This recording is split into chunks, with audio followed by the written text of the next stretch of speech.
শুভেন্দু অধিকারীর খাস তালুক কাঁথিতে সর্বধর্ম সমন্বয়ে বাইক র্যালি। ধর্ম নিয়ে রাজনীতি নয়, মানুষের রাজনীতি চাই। বিভিন্ন ধর্মের প্রায় 10,000 মানুষ যোগ দেন সেই বাইক র্যালি থেকে, আর সেখান থেকেই এই বার্তা। আজ কাঁথিতে 10,000 মানুষ এই বাইক র্যালিতে যোগ দেন।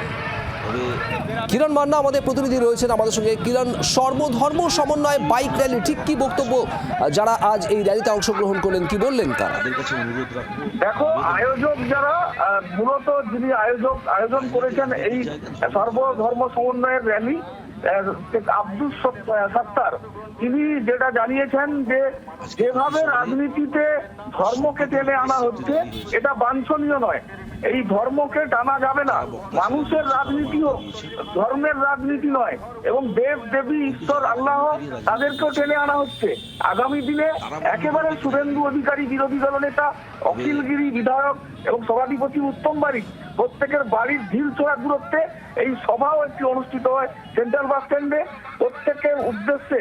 এবং রাজনৈতিক কোনো ব্যক্তিত্ব এই র্যালিতে বা এই সভাতে ছিলেন না।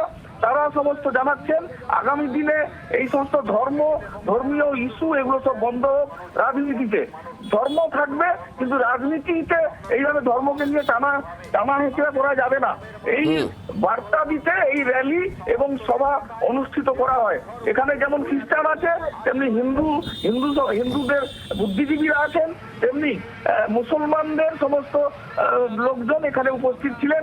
এবং চোখে পড়ার মতো এই র্যালি, 10,000 মানুষের স্বতঃস্ফূর্ত এই যে যোগদান যথেষ্ট আওয়াজ উঠেছে যে রাজনীতিতে এই ধরনের ধর্মীয় ইস্যুকে যেন না টানা হয়।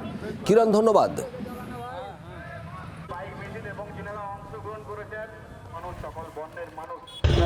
আজকে মানুষ কাঁথিবাসী, হিন্দু মুসলিম খ্রিস্টান সবাই দেখিয়ে দিলেন যে আমরা ভেদাভেদ চাই না, আমরা ধর্মের নামে রাজনীতি চাই না। আমরা সবাই এক, যে কাজী নজরুল ইসলাম বলে গেছিলাম, একই বৃন্তে দুইটি কুসুম, হিন্দু মুসলমান, হিন্দু তার নয়নমণি, মুসলিম তার প্রাণ। এই বার্তা আজকে সবাই দেখিয়ে দিলেন যে আমাদের মধ্যে কোনো ভেদাভেদ নেই। আমরা ধর্মের নামে কাউকে খুন হতে দেব না, আমরা ধর্মের নামে কোনো মায়ের কোল শূন্য হতে দেব না। এটা প্রমাণ করে দিলেন আমার কাঁথিবাসী সবাই মিলে। বাংলার আওয়াজ, বাঙালির আবেগ, জি 24 ঘন্টা।